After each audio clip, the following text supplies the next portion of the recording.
Dude. Thanks for sticking around for another discussion of animations in the writing classroom. Walter. It's not a problem.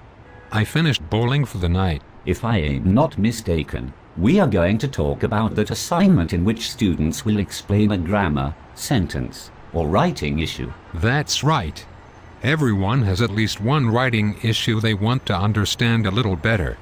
In this project, students work with a partner to create an animation that explains one of these issues. So, the objective is for students to better understand a specific writing issue by teaching other students about that issue. Yeah. The animation offers students a way to be creative about it. And there is always the possibility that students will actually teach a much broader audience about the writing issue since the animation can be shared. Wow. I hadn't thought about the larger audience. But I guess that's another benefit of a streaming animated movie. Do you have any ideas about the kinds of issues students might work on? Just about anything goes in this assignment, provided the students imagine how to introduce and explain the issue through a creative use of the dialogue, the title bubbles, and the inlays. Okay, so I could create an animation to explain something like the difference between the three theirs. When spelled THERE, there indicates a place.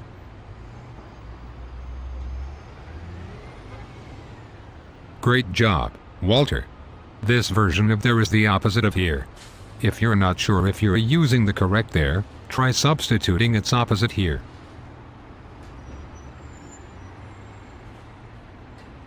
That's pretty easy. Then we have there spelled THEIR. This version of the word there signals ownership. It's what we call a possessive pronoun.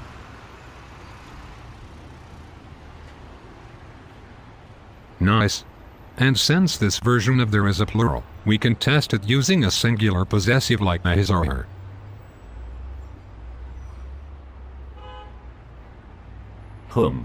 So we have some easy ways to check whether we should use THERE or THEIR.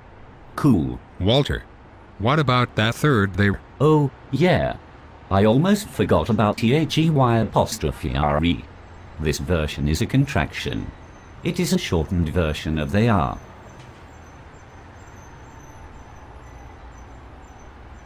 Yup. And the easy test for this version of there involves removing the contraction.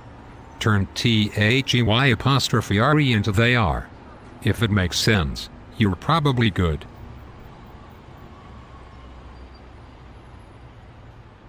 This isn't so hard.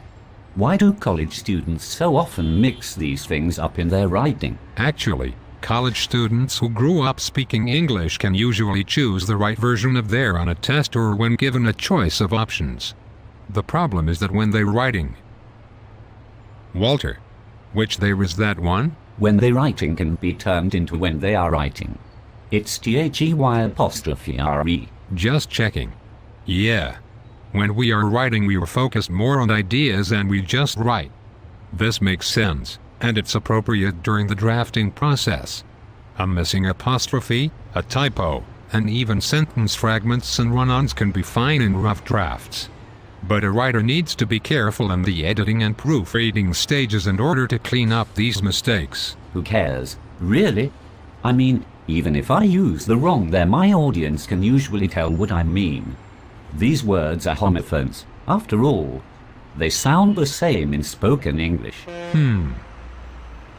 You were right that there, and there are homophones. But what might your reader think about your writing abilities if you use THERE when your sentence needs the possessive pronoun THEIR?